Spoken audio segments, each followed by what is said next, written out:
de prêter un nom, mais qui sont en train de se mettre en place. Et il y aura une bataille entre ces deux courants-là. La bataille a commencé et elle sera, à mon avis, très longue. Et je disais hier soir au club de la presse, là où on était, que ma foi, il faut, vous savez, comme les armées de réservistes, quoi. Il faut que les réservistes de la lutte contre le communisme, contre le totalitarisme, ceux qui criaient dans les années 60, dans les années 70, Brejnev, Pinochet, même combat. Ceux qui, dans les années 80,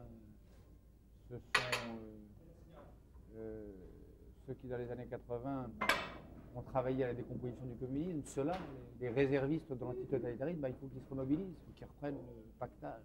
Conservisti, no? Sì. Che ci sia un nuovo esercito in pratica costituito da coloro che si sono ancora mobilitati, in pratica ancora pensare a questo tipo di mobilitazione, potevano pensare prima di questa nuova.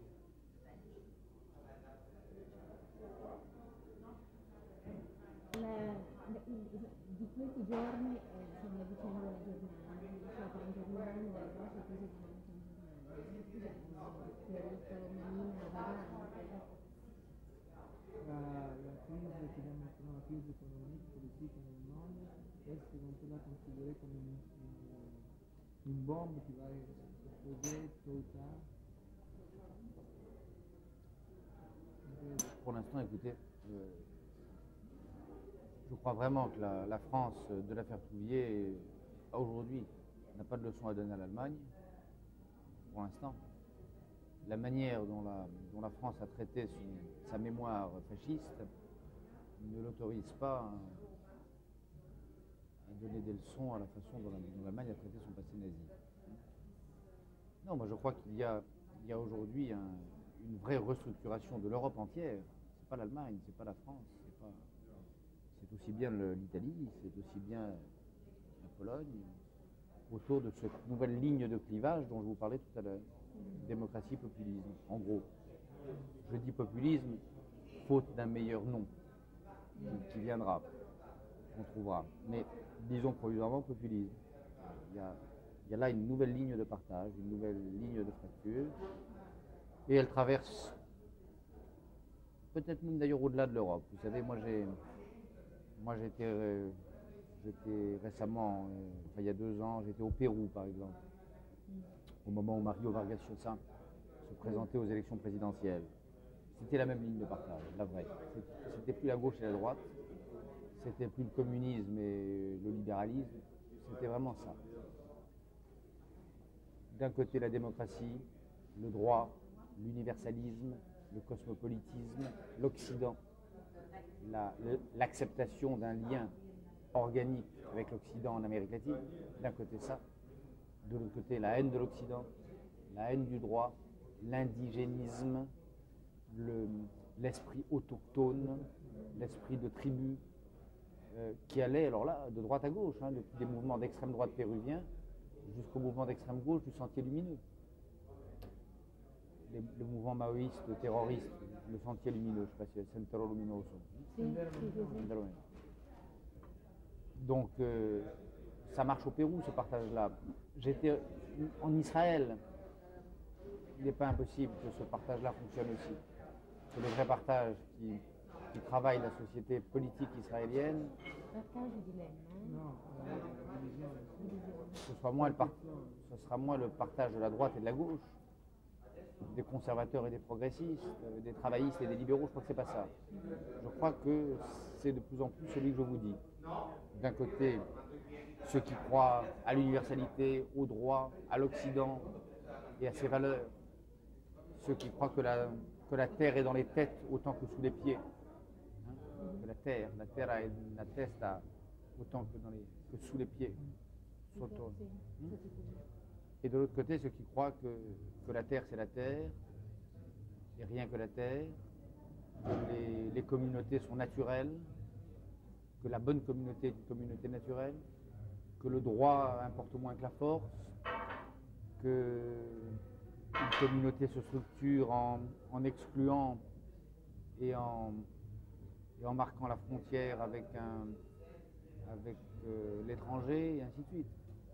Et ceux-là, ils sont à droite, ils sont à gauche en Israël. Sur la question de la paix, c'est très clair. La vraie question, c'est ça. Quelle image se fait-on de la terre? Ceux qui feront la paix en Israël, ce sera ceux qui soient de droite ou qui sont de gauche, qui conserveront une image, un concept vraiment biblique de la terre. C'est-à-dire une terre à mi-chemin du réel et du fictif. Une terre qui survit, dont l'existence est à mi-chemin du livre et de la glaise, ou de la glèbe. Ceux-là font la paix. Ceux-là font la paix. Pourquoi les gaullistes en France sont entrés en résistance? Quelle était la base métaphysique de l'idée de résistance en France? La base métaphysique, c'était qu'on pouvait défendre sa terre sans y être. C'est-à-dire qu'on pouvait défendre sa terre en étant à Londres. La base métaphysique du pétainisme, la base philosophique du pétainisme, c'était le contraire. On ne peut défendre sa terre qu'en y étant. Donc on restait. Il fallait une philosophie de l'appartenance très complexe pour partir à Londres. Il fallait l'idée qu'on peut défendre sa communauté sans y adhérer. Tout à fait, pendant un moment. Sans y avoir ses racines. Ceux qui croyaient que la seule manière d'appartenir à une communauté, c'était de s'y enraciner, ceux-là restaient là. Una dimensione primordiale. Oui, elle est primordiale. En Israël, par exemple, il est évident que c'est plus que primordial, c'est la sécurité du pays qui est en cause, évidemment. Mais les plans de paix les plus audacieux, ce sont ceux qui ont une conception non idolâtre de la terre, qui sont prêts, sur certaines zones, à des statuts ambigus de telle ou telle portion de territoire, des souverainetés complexes, des frontières moins substantielles, autrement d'une autre substantialité.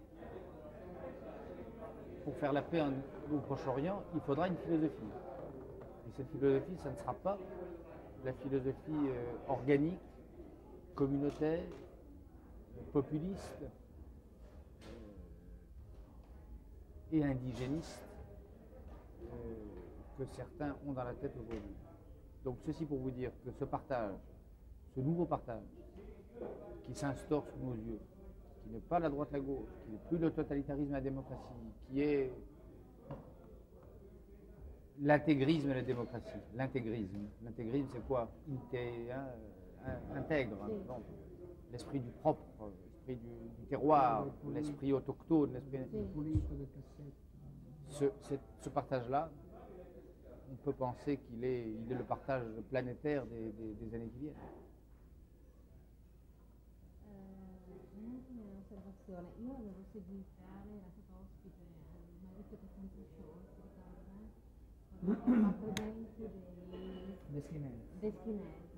Ora, a parte quell'episodio... Vous étiez là ou... No, Era lui l'ho visto in la televisione.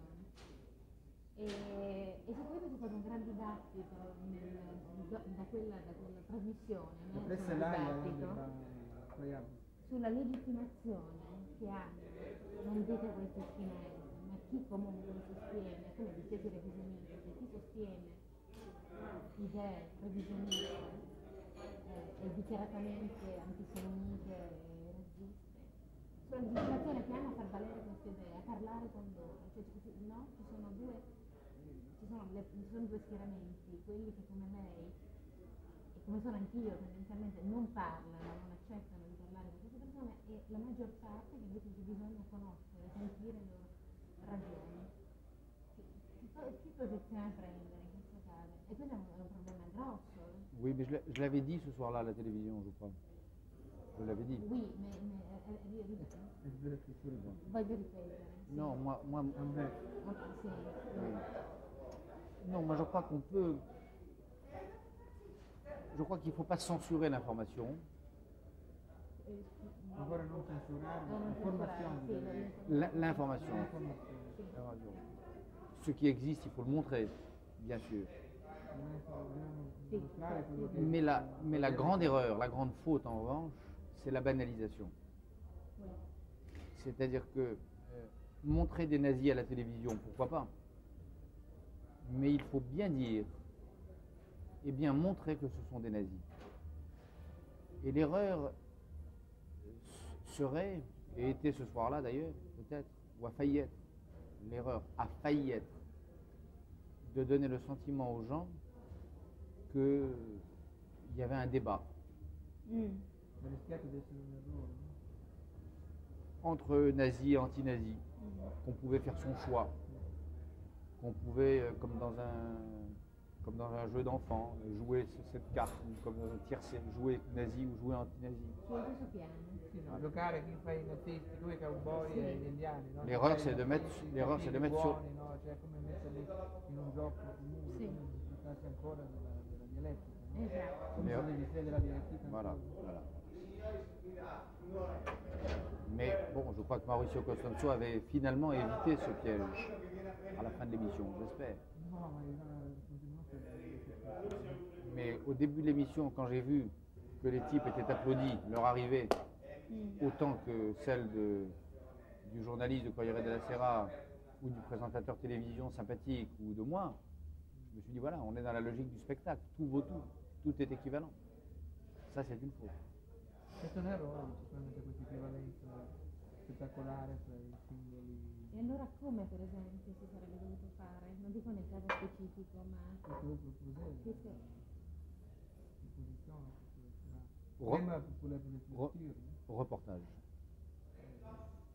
Reportage commenté.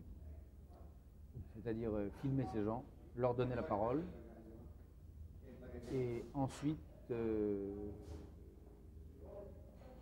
donner le commentaire, commentare, expliquer, spiegare. dire pourquoi ces gens sont monstrueux, dire pourquoi ils sont dangereux, donner leur force exacte, dire peut-être qu'ils sont marginaux, parce que l'autre erreur était de donner à penser qu'il s'agissait d'un courant important, ce qui n'est pas vrai.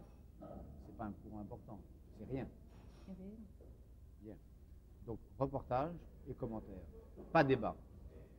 La grande erreur en France a été d'organiser un débat très tôt. Maintenant c'est fini, c'est trop tard, avec le Front National. Il ne fallait pas débattre.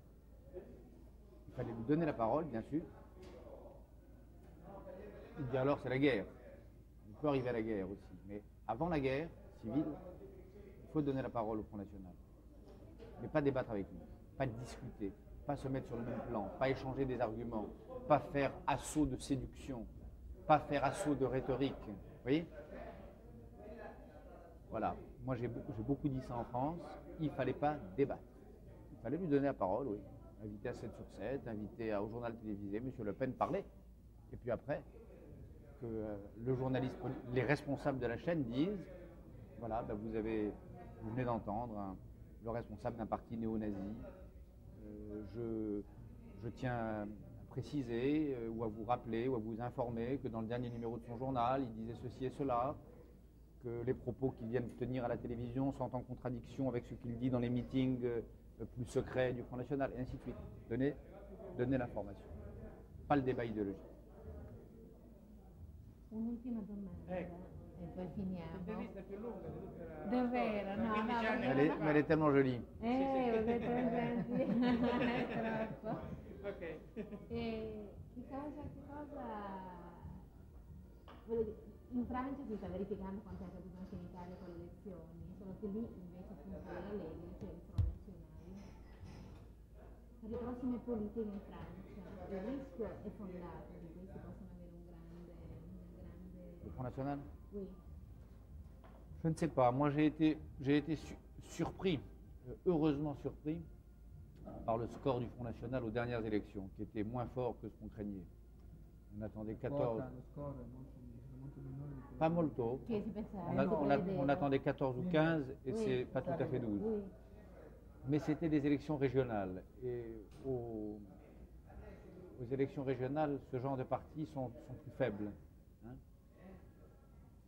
Combien fera Le Pen dans une élection présidentielle?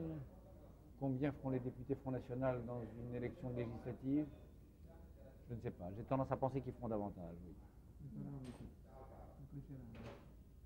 Mais là, la nouveauté des dernières élections régionales et la chose dangereuse, c'est que même s'ils n'ont fait que 12%, ils ont prouvé qu'ils étaient très implantés dans les régions françaises. D'abord, ils le sont. Ils ont aujourd'hui des responsables dans tous les conseils de région, dans toutes les assemblées de région. Ils ont aujourd'hui des responsables, des délégués, et ils ont prouvé qu'il n'y a pas que Le Pen, quoi. Dans chaque région française, il y a des hommes qui ont apparemment suffisamment de charisme pour remporter 12% de l'électorat. Donc ces élections, elles ont marqué l'enracinement, l'implantation du mouvement en France. Basta. Benissimo. Bene. Grazie. È stata così lunga? Cioè, fosse stato in pubblico dove a questo punto ci voleva l'applauso. Sì, beh, è stato... Daniela, comment, vous nous quittez?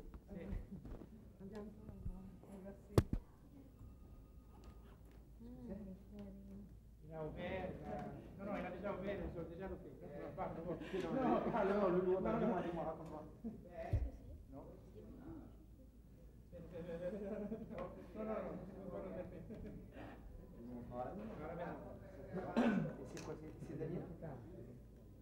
Mensile, però me lo faccio avere con molto piacere.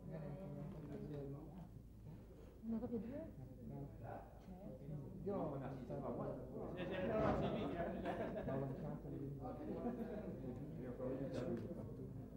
io penso che sia marcato, il prossimo anno che verrà fuori adesso. io l'avevo lanciato.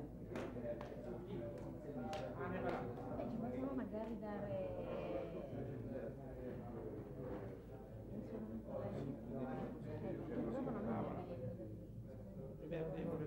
Allora, grazie. No, la ringrazio molto. Allora lei ci veniste appena da uno. Sì. Addirittura. Brava. Comunque ci vedremo. Non c'è da Ho fidare. avuto brutte esperienze. Da lavoro? De Cataldo. Franca De Cataldo. Viviani. Gallo, Marcello Gallo. Allora è il migliore. On va le recruter dans l'armée. Là. Sì, è morto. È morto dopo il primo grado. È arrivato al secondo grado. No, è arrivato al secondo grado. Non al terzo. Perfetto. Potrebbero essere già là? Grazie a lei. Ok, grazie. Allora, Carizzone, tu metterà. Allora sei puntato, sei così, no? Gazzetta del Piemonte, N, e lui, e qua. Io le faccio. Facciamo per Mantova e Genova. Genova per Io giuro. Giulia a te, ancora 5.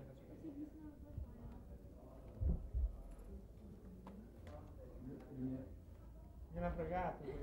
Lavori della Lovea. Lavori della Lovea. Allora, Aspetta che non sì, vedi. finito la visita. Allora, sei già finito. Ok?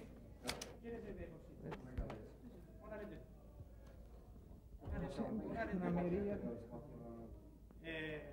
Può partire o muè, un po' conciato. No, ma non c'è problema. Arrivo. Benissimo, grazie. Andiamo. Senz'altro, buon lavoro. Milano, vabbè, io poi mi sento con Boraccino. Sì. Buon lavoro, grazie, arrivederci. Com'è che volete mettervi perché non vedete le nostre spalle? Volete che mi metta con una sedia lì? Sì? Perché così fa lo sfondo. Sì, campo prima.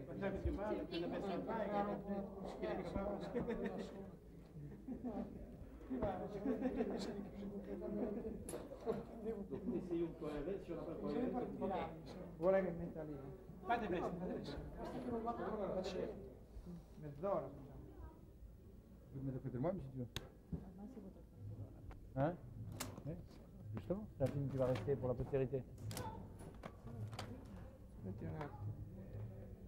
Voglio mettere lì vicino.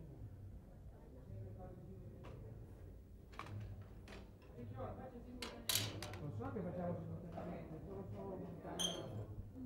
Come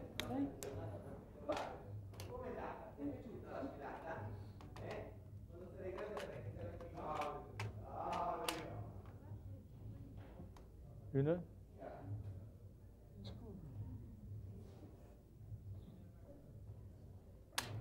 Quando vuole partiamo. È pronte le domande? Sì, no, sto solo chiedendo se è pronte le domande.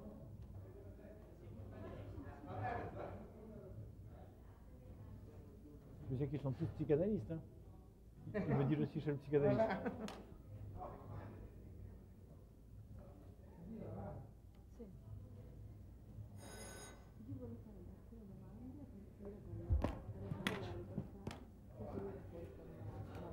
À partir là, Aux aventures de la liberté. le livre est sorti, Les Aventures de la Liberté, vous l'avez en italien? Ah, si réfère à l'édition. Vous savez quand il sort? Oui, mais vous savez quand il sort en Italie? Non. Il va sortire, je crois, dans un mois. Io ho parlato con Rizzoli e gli ha detto che era pronto all'11 di maggio per la stampa. Quel jour est aujourd'hui? 11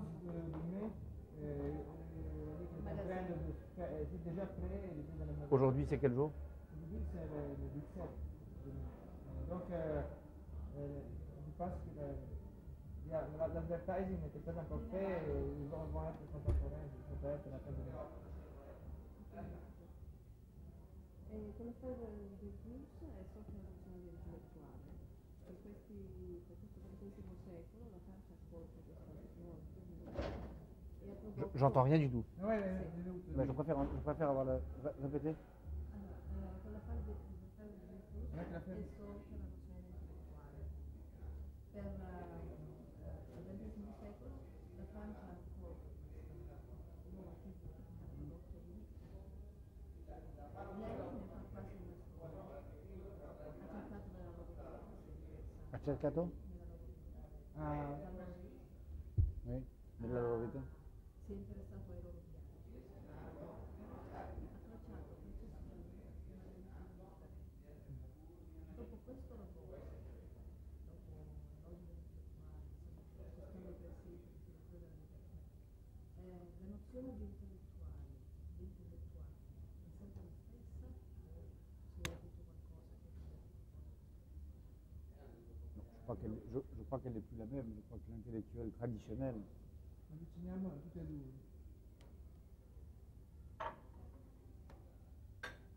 je crois qu'elle n'est plus la même et que la notion d'intellectuel traditionnel a basculé. Pour des raisons très profondes et très complexes qui tiennent aux conditions de possibilité du modèle ancien. L'intellectuel traditionnel est quelqu'un qui croyait à une espèce de pérennité de la vérité, qui croyait à une sorte d'éternité des valeurs et du droit. C'est quelqu'un qui croyait à une relation simple de l'intelligence et du pouvoir, l'intelligence contre le pouvoir. Tout cela s'est brouillé sous la pression d'événements et de courants divers et fait que le grand intellectuel prophétique de la fin du 19e et du 20e siècle est très certainement une figure en train de dépérir. On se demande souvent en France qui prendra la place de Sartre, par exemple. Moi, je crois que c'est la place même qui a disparu. Il y aura autre chose. Voilà, alors, est-ce que c'est un mal, est-ce que c'est un bien? Je n'en sais rien, c'est un mélange des deux. Je suis à la fois... j'ai écrit Les Aventures de la Liberté parce que j'étais un peu nostalgique de cette figure de l'intellectuel prophétique. Et en même temps, cette position prophétique a fait tant de dégâts, a fait tellement de dégâts, que la redéfinition d'une autre position de l'intellectuel n'est pas forcément un mal. Non è necessariamente un male, non definizione intellettuale. Lei è filosofo e ricercatore. Si definisce l'intellettuale e artista. Je crois que intellectuel, c'est pas un état. On n'est jamais intellectuel tout le temps. On n'est jamais intellectuel professionnel. On est quelque chose, on est un savant, on est un peintre, on est un écrivain, on est un artiste. Et puis de temps en temps, on pose, c'est ce que j'explique dans les Aventures de la liberté, on pose sa plume, on interrompt son travail et on devient un intellectuel dans ce moment-là. Un intellectuel, être intellectuel, c'est un moment de l'esprit, c'est pas un état de l'esprit. Moi, je suis écrivain et lorsque je vais... Viens à côté de moi. Viens là. Et lorsque je vais en Europe centrale, lorsque je me mobilise contre le Front National en France, que sais-je, là je deviens un intellectuel. Mais ce n'est pas un état. Voilà, ça c'est ce que j'ai compris avec les années. Oui, voilà.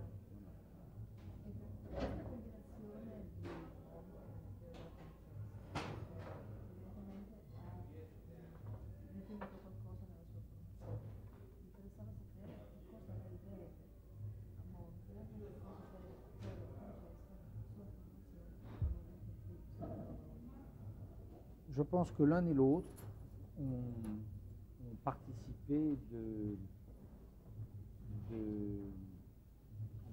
de l'élaboration de deux concepts, de deux attitudes qui me sont assez essentielles.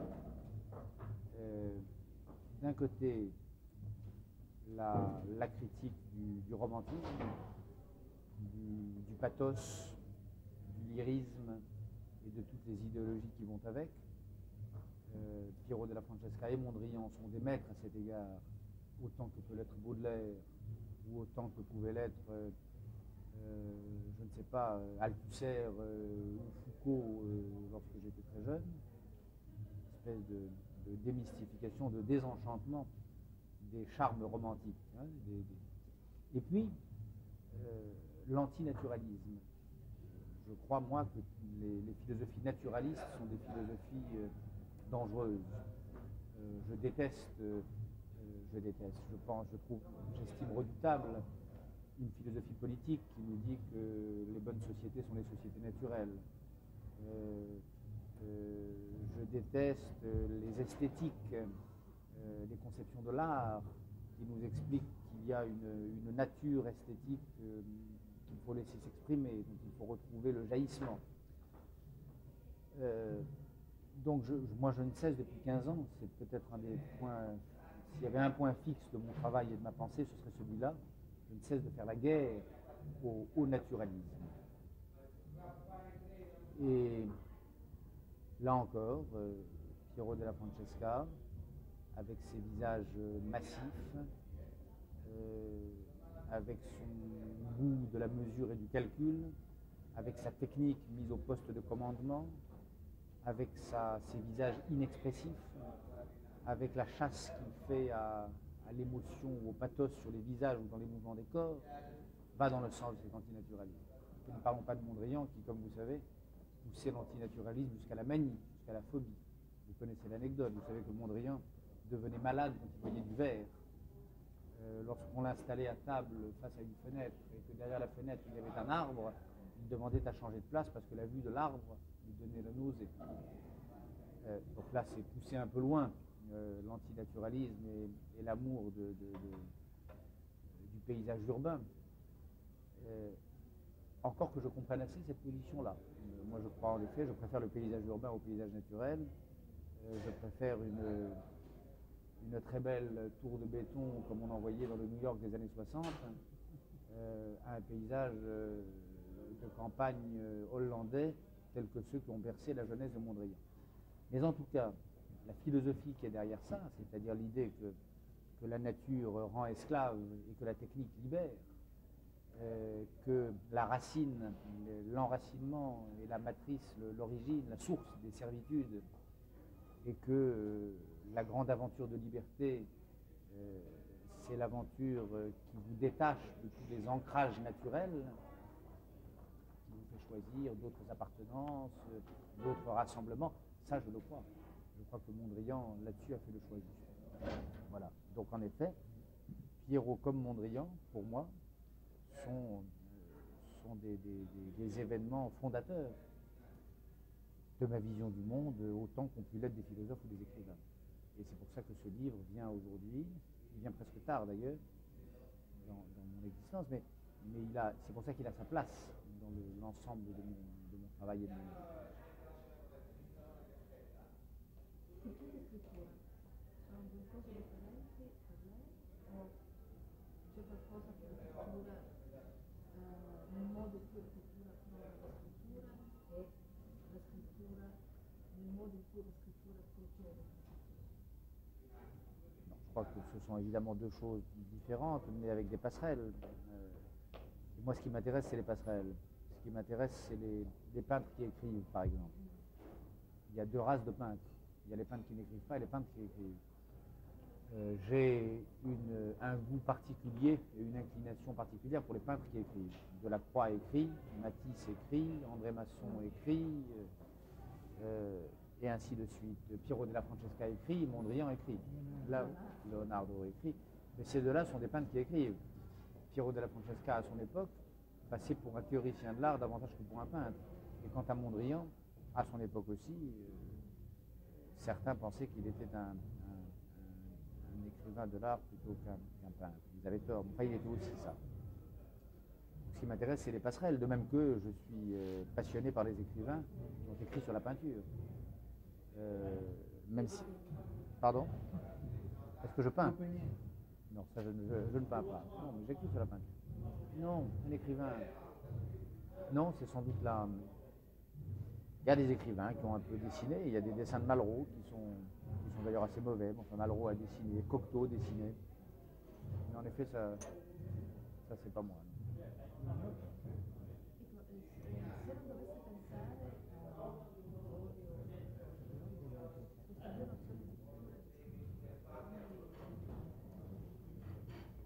J'ai pas compris la question.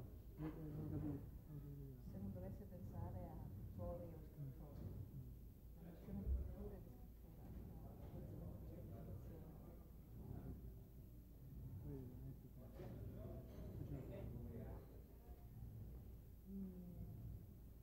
Faccio una io. No, perché è simultaneo il servizio per tutti e due. Allora, vous savez que dans cette année-là, il y a 3 célébrations de Paris. No? La même année où il y a évidemment tous les grands débats et les grandes guerres de Saint-Florent, il y a en même temps la question qui regarde Lorenzo il Magnifico et la question de la cour de la Renaissance et la célébration en même temps de Thérèse. C'est qu'on sait de célébration, évidemment, on sait un peu qui va risquer d'éviter de sortir peut-être d'une contribution comme ça que la Francesca. En tout cas, on peut exploiter l'occasion de cette célébration pour dire des choses. Vous pensez, je vous pose la question parce que je vais écrire sur le journal de Gênes. Exactement dans ce jour-là, grande fête parce que faut commencer les événements. Est-ce que vous pensez que cette fonction, par exemple, à ce moment, Mitterrand, la Révolution française, on fait une coïncidence très étrange avec la régie de Good, avec Attali qui a tout englobé dans cette grande... Ça c'était grotesque. Voilà. La célébration de la Révolution française à Paris était un grand moment de ridicule. Et de pensée, et de degré zéro de la pensée. Le message de Good, c'était quoi? C'était tous les hommes sont frères et aimons-nous les uns les autres. Bon. Et puis, non, ça, il y a dans le mécanisme célébratif, dans la manie de la célébration, une façon de vider les débats de toute espèce d'enjeu. Il ne reste plus rien. Quand on célèbre, il ne reste plus rien de l'événement. C'est ce qui est en train de se passer à l'occasion de 1492. Aucune question sérieuse, en tout cas en France, n'est posée. Je sais qu'il y a des questions importantes derrière tout ça. Et l'expulsion des Juifs d'Espagne, et la découverte de l'Amérique, et la simultanéité des deux, et l'arrivée de l'Occident dans un monde non occidental. Enfin, il y a des grandes questions qui ne sont pas posées. On nous emmerde avec des questions absurdes. Mais ça, c'est une manie fin de siècle, vous savez. le siècle devient fou de célébration et de commémoration. Ça va de pair avec l'amnésie aussi, cette espèce de... On parlait tout à l'heure avec la jeune femme qui était là à la place de Mademoiselle de l'affaire Touvier, de l'amnésie sur Touvier, la volonté de ne pas se souvenir, la volonté d'oublier Vichy. Les deux vont de pair, cette espèce de... Et ça, c'est Nietzsche le disait très bien, comment le ressentiment et l'amnésie, c'était la même chose. L'excès de mémoire et le défaut de mémoire. L'engorgement de la mémoire, la production cancéreuse, la prolifération cancéreuse de mémoire, les célébrations, et puis sur les points essentiels, l'occultation. C'est le même mécanisme de deux façons différentes. C'est le contraire de la vraie mémoire. Dans le cas de Piero della Francesca, vous avez justement relevé qu'il s'agit d'un style, dans une époque où le style n'était même pas considéré, même pas envisagé. Vous relevez dans votre livre qu'il y a comme une technique qui va, comme en esthétique, anesthétiser peut-être un tableau, enlever l'expression vraiment en introduisant une espèce de moment tout à fait important de réflexion. Et vous faites la comparaison, par exemple, avec le fond de Max Ernst et d'autres.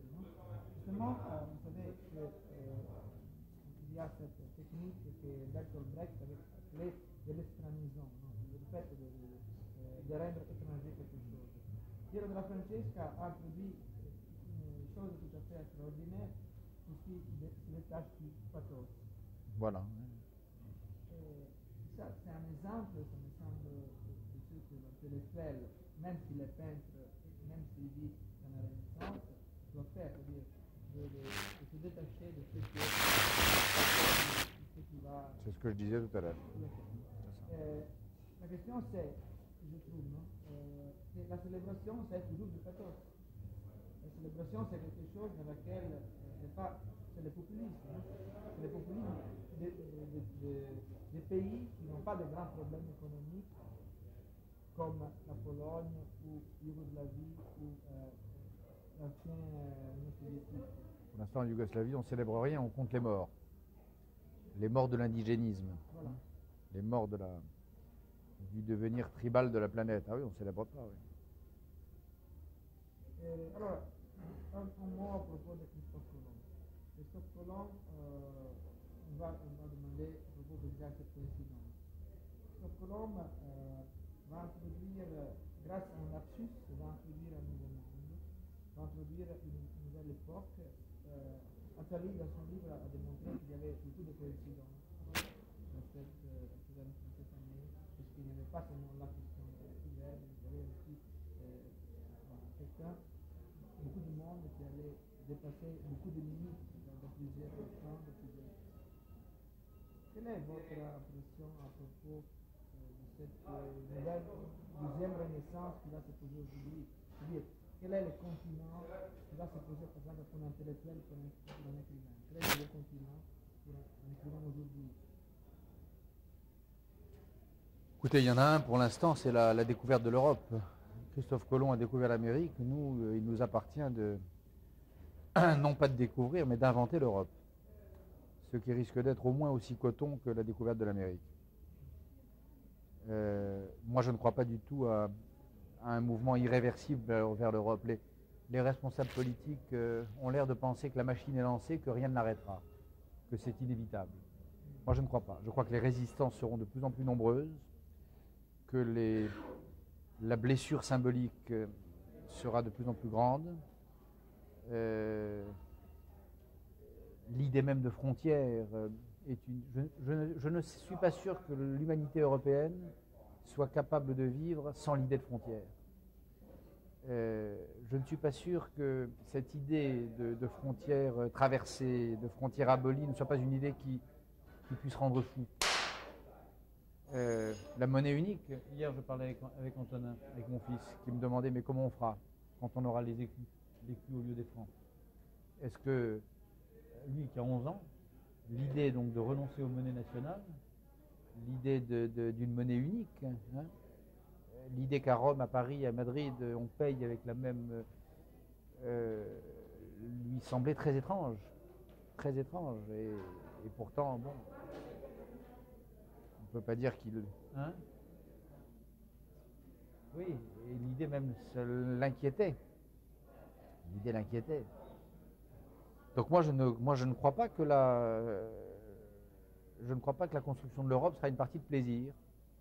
Alors, l'équivalent de la découverte de l'Amérique, je dis l'invention de l'Europe. Dans cette invention, vous pensez qu'il y a un nouveau rôle tout à fait nouveau de l'intellectuel? Oui, bien sûr, bien sûr, bien sûr. C'est-à-dire, Moi, si j'écris aujourd'hui, là, je sors d'un livre sur la peinture, je vais m'occuper un peu de théâtre à la rentrée. Si j'écris un livre l'année prochaine, ça sera autour de ces questions-là. Le seul combat qui vaille la peine aujourd'hui, en Europe centrale et orientale, à l'est de l'Europe, mais aussi chez nous, c'est ce combat-là. Le combat pour Maastricht, le combat contre les régressions communautaires, le combat contre le nationalisme, le combat pour l'ouverture des frontières, donner à penser, vivre sans... La première, il y a un an, il y a une question qui s'est posée, vertigineuse, vivre sans ennemis. Il y a 2 ans, quand le mur de Berlin est tombé, l'humanité européenne a été confrontée à cette situation complètement nouvelle. Comment vivre sans ennemis? On avait toujours vécu avec un ennemi, et la conscience de cet ennemi renforçait notre identité. Hein. C'est contre lui qu'on était nous-mêmes. C'est en s'opposant à l'Union soviétique que les démocraties occidentales se construisaient. Aujourd'hui, il faut apprendre aux hommes à vivre sans frontières. C'est encore plus compliqué. Vivre sans frontières, après avoir essayé de vivre sans ennemis, il n'est pas sûr. Je pense qu'il y a là 2 blessures symboliques, de fêlures dans la conscience politique et dans l'imaginaire politique européen qu'il va falloir penser et que les intellectuels devront aider à penser. Ultima.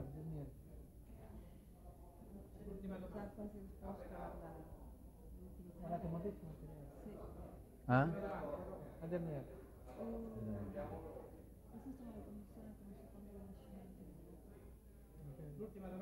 Il existe les conditions pour une seconde renaissance et il existe les conditions pour une nouvelle régression. Et je suis incapable de vous dire aujourd'hui ce qui l'emportera de la renaissance ou de la régression. Il y a autant de force d'un côté que de l'autre, autant de chances d'un côté que de l'autre, et c'est ce que je vous disais, ou à la jeune femme qui était avant vous tout à l'heure, le nouveau partage de l'Europe, il est là, entre la renaissance, la démocratie, l'universalisme, le droit d'un côté, et entre la régression, le populisme, le nationalisme, l'indigénisme de l'autre côté. Et l'issue de cette bataille-là, personne ne la connaît. Ce sera l'affaire de notre génération et de la sienne.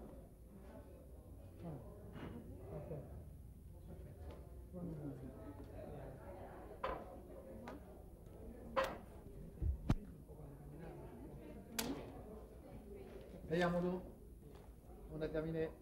On va tourner un petit peu. Et bon, on y va. Avec Antonin. Qu'est-ce qui se passe si tu parles? Tu parles? Ça, c'est pour le... Tu es enregistré. Ils sont en train de t'enregistrer. Ils sont enregistrés, oui. Ils sont enregistrés. Ils sont enregistrés même lorsqu'il a parlé. Ah bon? Ah oui, c'est très joli. Hein. Et lorsque tu parlais, il était attentif. Vous voyez, Passionnant. Vai, tu me conta. É o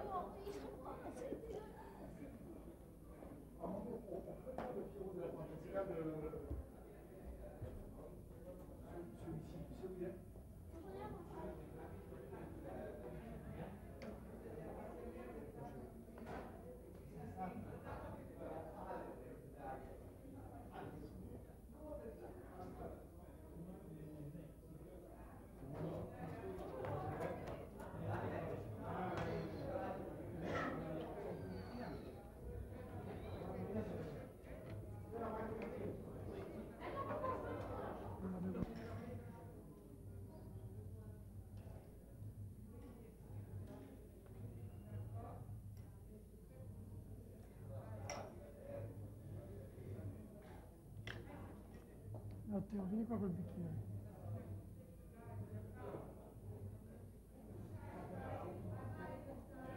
Lasciamolo.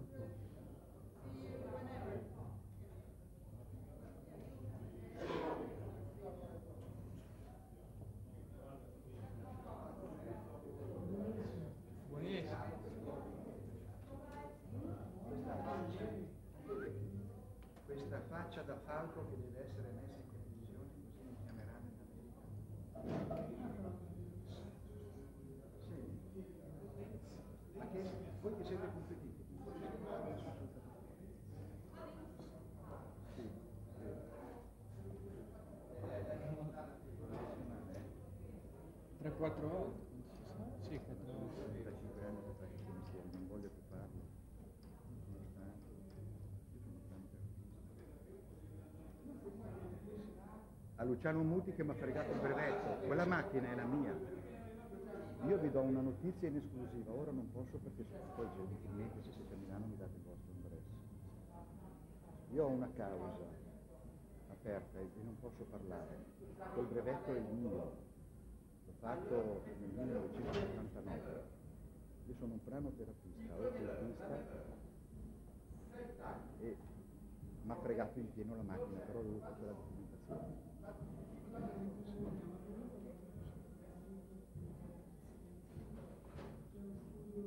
Sì, in via Caravaggio, via Correggio.